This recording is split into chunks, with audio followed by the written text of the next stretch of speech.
Mad Flow Music. San Pablo eh! Norman, patay gutom. Norman, pangit, patay gutom.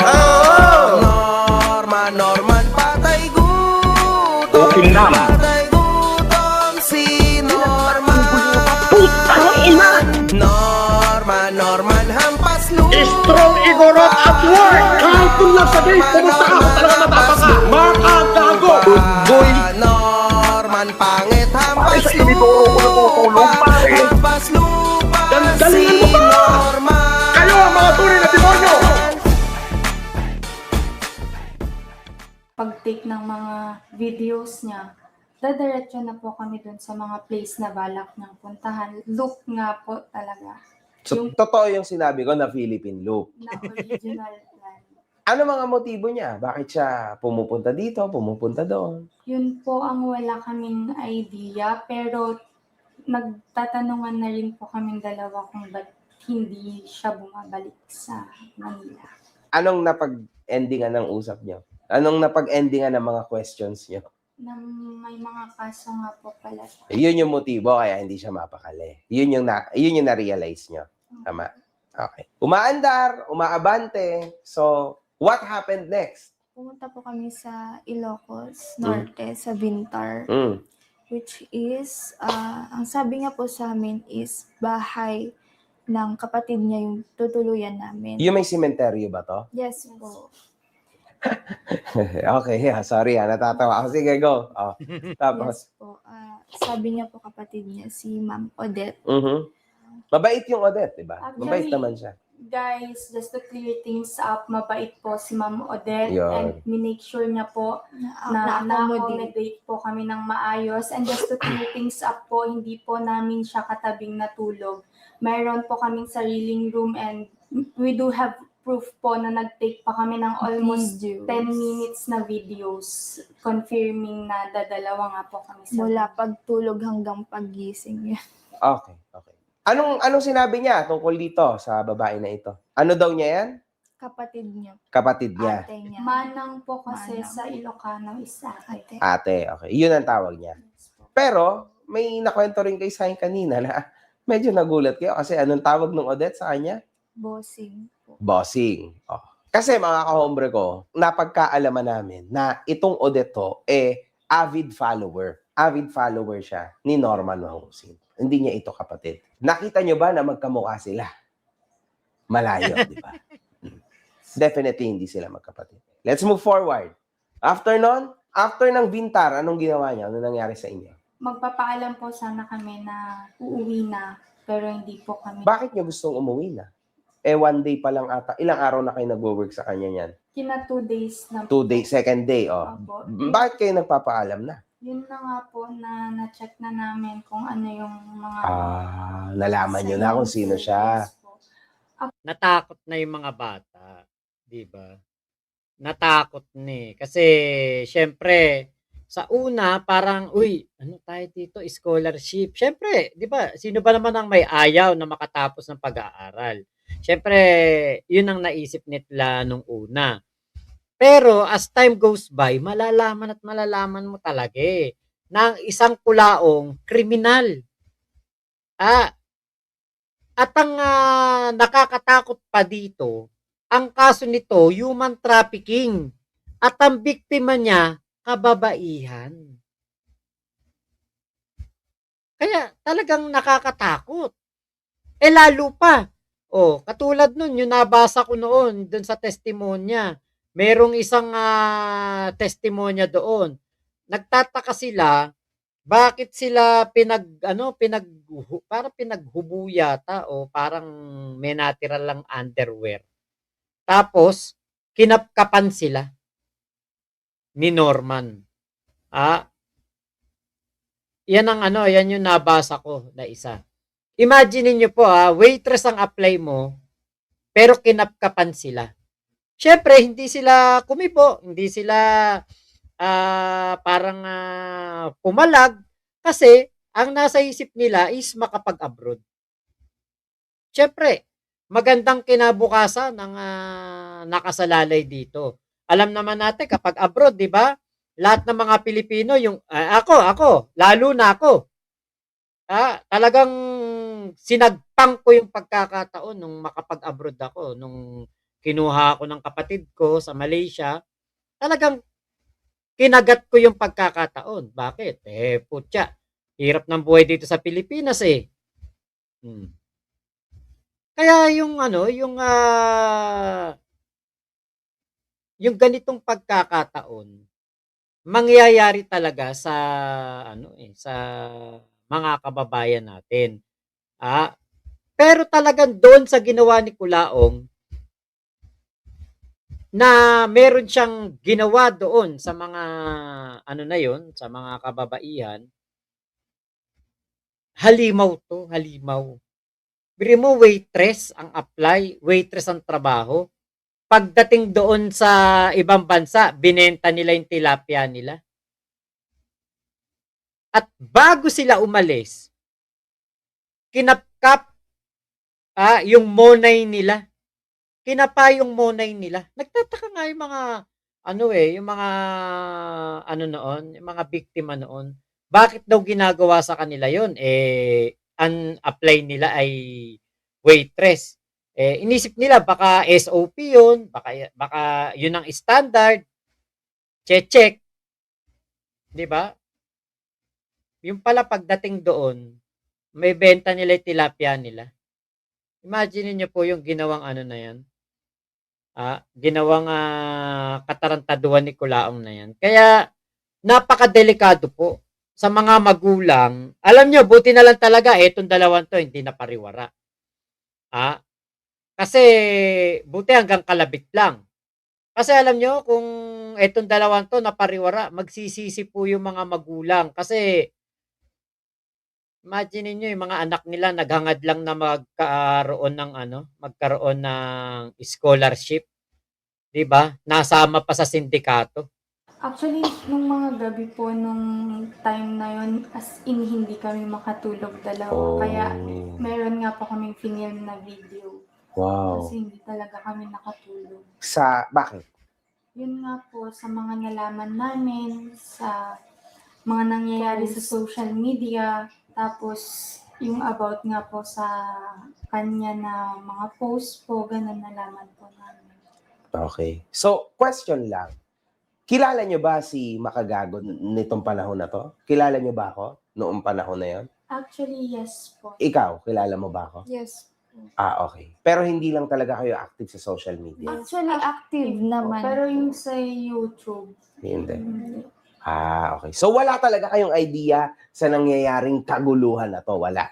May nakikita lang po kaming mga edits, yung mga binabasa niyang comments. Yun lang po, pero hindi kami aware na may ganun po palang ganap. So, clear mga ka-hombre ko. So, hindi... Hindi, saka kasi, mga kabataan to eh. Hindi sila kumbaga interesado sa mga ganitong labanan. Siyempre interesado 'yan sa mga mga K-pop siguro, 'di ba? Mga artista, mga sikat na vlogger. Pero dito sa mundo na ginagalawan natin, siguro nadadaan, napapanood nila, lalo kung nagte-trending yung mga sina-shoutout ni Kulaong, yung mga anime, sila SpongeBob, 'di ba? Mga ganyan. Yun ganun lang. Pero maraming kabataan hindi po alam kung ano ang nangyayari sa atin dito. Hindi sa kanila klaro kung ano ba ang pinagmumulan ng away na ito. Tama? Wala kayong idea. Sa pinaglalaban ko at sa pinaglalaban niya. Pero yung mga napanood nyo ba, yung mga nakita nyo, ikinagulat nyo, ano-ano ba yung mga nakita nyo? Na nakapagpabago ng isip nyo na, look, ayaw ko na, I'm going out. Grabe na po yung bashing sa amin. Kumbaga yung galit po nila, parang nadamay po kami, napunta sa amin. Kasi nga, parang sinisisi kami, ba't kami sumama sa kanya. If you will look sa kabilang banda naman po talaga, questionable naman po talaga. Then, yun nga po, na-realize namin na mali na. Tapos, nag-decide na po kami na magpapaalam sana by that time na umuwi na. At hindi na makakasama ng La Union, Baguio, and Benguet. pero hindi po kami nakapagpaalam ng umaga. Mm. Gabi na po kami nakapagpaalam sa kanya. Okay, tapos, ano nangyari? La Union na to that time. Nagvi-video pa rin siya sa inyo, ganyan. Kami pa rin po yung video. Nagvi-video pa rin kayo sa kanya. Pero hindi na kayo pinapakita. Hindi na po namin pag kasi kami may hawak sa cam. Hindi po talaga. Okay. Yun nga lang po pag mga live po, ganun. Napapakita niya po kami. Okay. Ito, La Union na po to. Kakain po muna sana kami. Pagbaba po namin ng sasakyan, nagpaalam na po talaga kami na, boss, hindi na po namin kaya na Actually, nag-story nga po kami.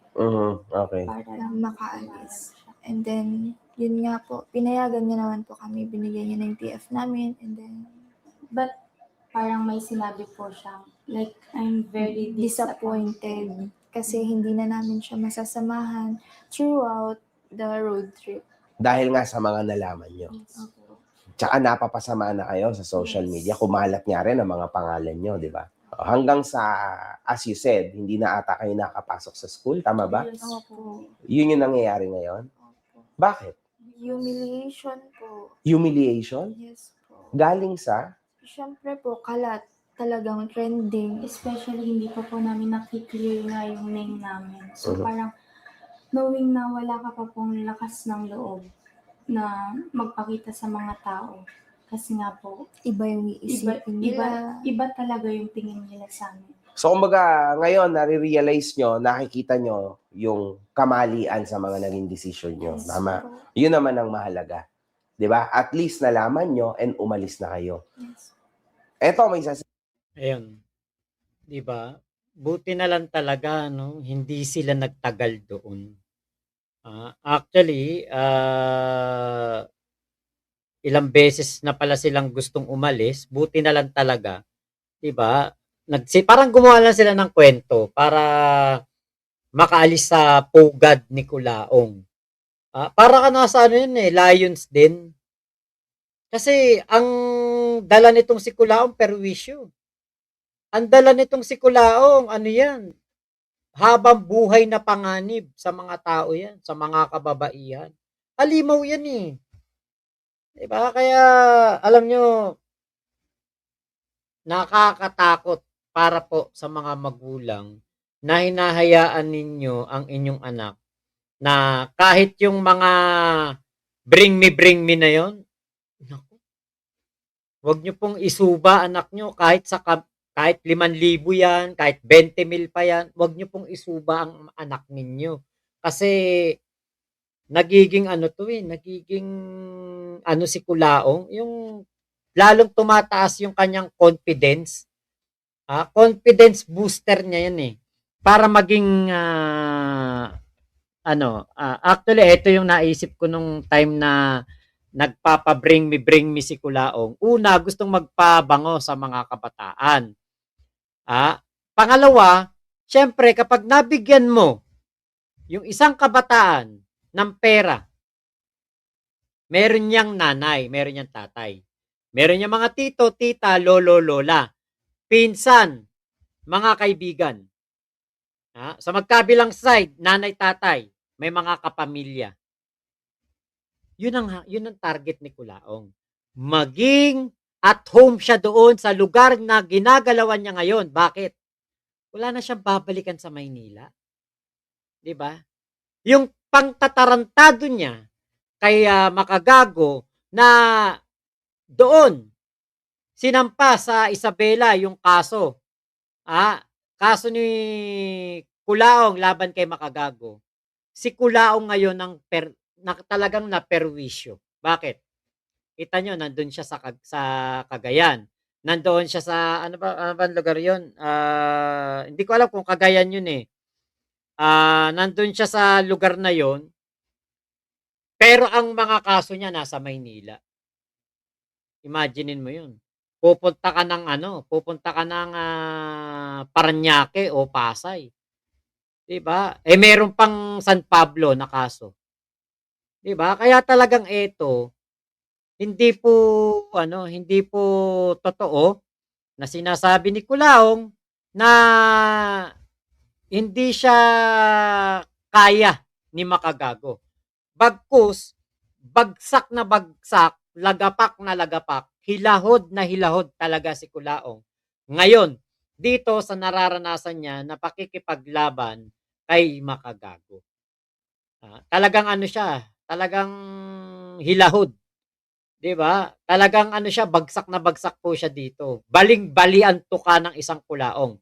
Sa live, pag nakita mo, parang napakaastigin, pero pagkatapos ng live niyan, talagang mapapaisip 'yan. Mukhang matalino naman yung dalawa, Mac. Yes, opo. Kitang-kita naman na mga edukada yung dalawa. Siyempre, si Kulaong, hindi po ano yan, hindi po, kumbaga, mabuti nga nakaalis yung dalawa kasi sigurado ko, ah, si Kulaong merong ano yan, merong pinaplano siguro masama dyan sa dalawang yan. Ah, Hindi na lang natin masabi dito kung ano 'yon kasi alam niyo naman po.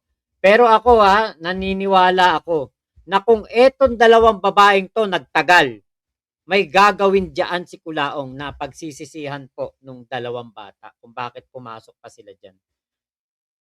Okay, nagka-hearing na ba? Di siya umattend. Paktay na, 1-0 na. Oo, Kuya Henry, 1-0 na.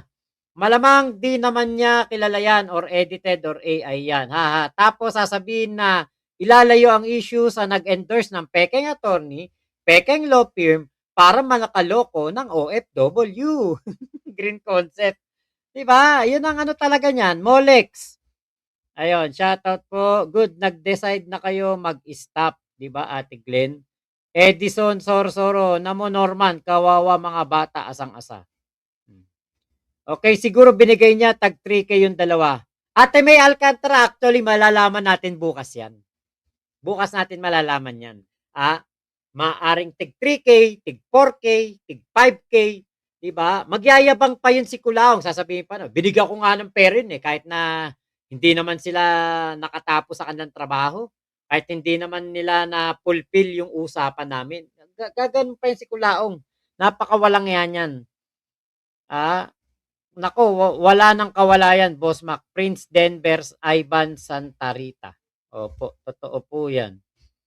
Okay, yun pala ang hidden agenda ng scholarship ko, no? Mangangako, pag-aaralin, pero kailangan sumama sa kanya pag weekend. Gago talaga.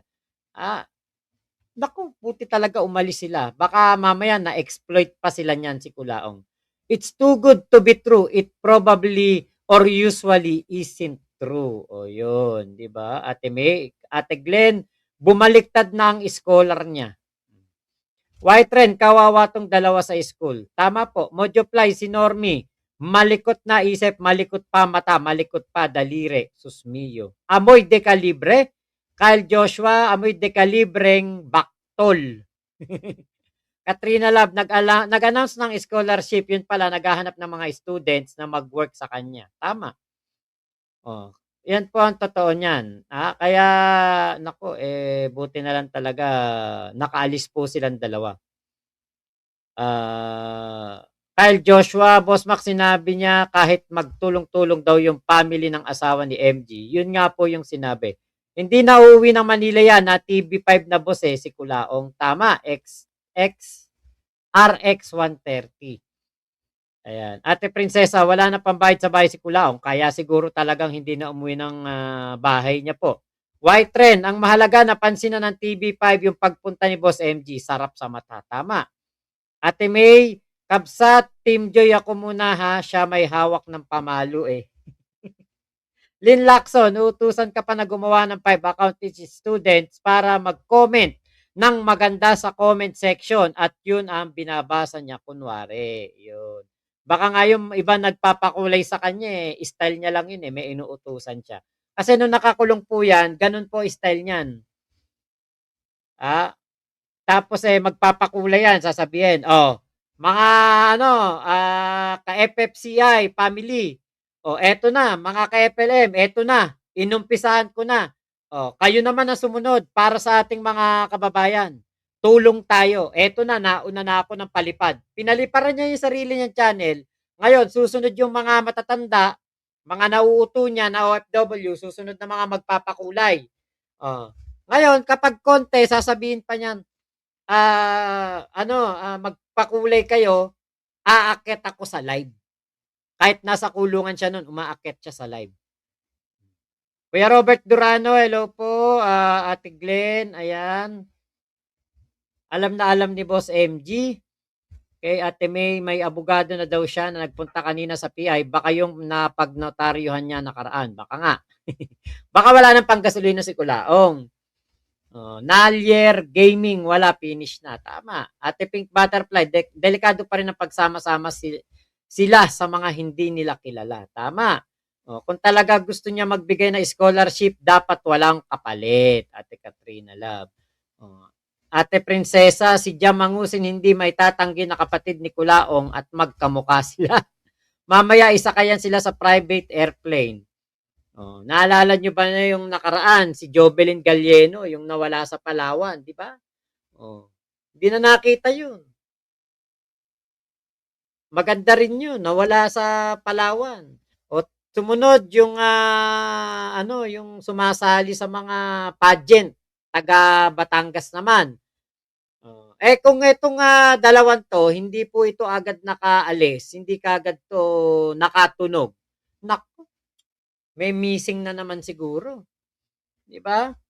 Katapusan na ni Kulaong, Nalier Gaming, Ate Katrina Love, okay, may mga pinag-aral at pinag-aaral. Ako may mga pinag-aral at pinag-aaral pero hindi ako humingi ng kapalit. Ang pakiusap ko lang mag-aral mabuti. Yun ang maganda po, di ba, Ate Katrina Love? Ate May, sa totoo lang, nakakatakot yung naging desisyon ng mga estudyante na sumama kay Kulaong para sa tuition. Ang daming posibleng mangyari habang kasama si Manyak. Buti na lang walang ganung nangyari. Yun nga. Ate Glenn, need nila work sa abroad. Okay, John Dexter Osbual, binalita po sa frontline Miss Cherry Cosim sa pagsasampa ng case kay Kulaong. Ha? Talaga ba? Hindi nga. John Dexter. Baka joke lang yan, ha? Baka AI yun, AI. Kaya Henry, ay hearing na ba kanina? Yabang nga ni Kulatog kanina sa live. Sabi daw ng abogado niya, di naman daw siya need doon. Mga nakukuha sa mga salita ni MG. Ate Prinsesa Palaboy, kaya suke hanggang kangot galit ko kay hanggang langit galit ko kay kay Kulaong dahil winasak at binaboy niya mga OFW na nangarap lang gumanda ang buhay. Humanitarian. Sabi ni Jaswalk, Ate Prinsesa, may mga OFW may kagirawan na kahirapan na dinaranas yan kaya pikit mata na nakikipag sa palaran. Ayun. Germ out, ayun present while working. Okay, talagang nakukuha ni Kulaong sa pelikula ginagawa niya, yung mga ganong human trafficking. Tama, Kuya Henry. Ayan, Jason Goyenechea. Okay, Kuya Henry, naalala ko tuloy si Dennis Roldan, tinotoo sa tunay na buhay yung role sa mga pelikula niya. Kuya Arnel Chomiko, mahilig talaga manggamit ng ibang tao ang ungas. Totoo po yan. Ate Prinsesa, bago mga naging OFW yan, mga nakaranas ng hirap yan. Kaya sila pikit mata na sumubok mga ibang bansa. Pero itong Kulaong walang awa dahil binaboy pa itong mga kababaihan na ito. Tama po. Sindikato, Ate Glenn. Ate Prinsesa, sana lang mahatulan si Kulaong sa kaso niyang human. Yes, oo, yung human trafficking. Sana yung mga nagreklamo ay wag mapagod at sumuko. Sana nga po. Kay Edison Sorsoro, like na po tayo. Nakakawa sila Boss Mac ni Breck. Ayan, Kerbin pala. Mojo Fly, buti na lang nakaramdam mga bata. Di malabo na baka mas malala pa doon ang nangyari. Opo. Cake Lowa. Ayan, good AM Kuya Mac. Kulaong time habang nagbubuo ng Gundam. BROG2, demonyo si Kulaong. Nate River, mental health plus second hand smoke. Parang uling yan si Kulaong lagi nagbabaga, lagi may yosi, wala na atang baga yan kaya panay dahak. At si MG daw kakasuhan, siya ang nag-post sa mga bata. Tama, Ate Glenn. Edison, una pang magre-repent si Satanas kaysa kay Kulaong. Ate May, mahirap kasi talagang mabash. Lalo hindi mo mundo ang SOCMED, nakakadurog yan, nakakasira ng mental health. Buti nagka-chance sila makapagpaliwanag ngayon at di na sila nagtagal kay Kulaong. Mas maliit ang damage, tama. Ni Brek, ayan, naawa tuloy ako sa mga batang yan, napaniwala sila sa scholarship ng isang budolman. Totoo po yun. Kuya Danilo de la Cruz, sobra na si Kulaong, muntik nang sirayan ang buhay ng dalawang bata. Buti malakas pakiramdam ng dalawang bata. Oo nga. Ate Glenn, wait lang ng mga bata na nakatapos. Want lang ng mga bata na makatapos ng pag-aaral. Ate May, dulo na nga naman ang Cagayan. Layo talaga. Lalo at luluwas pa sa mga kaso niya.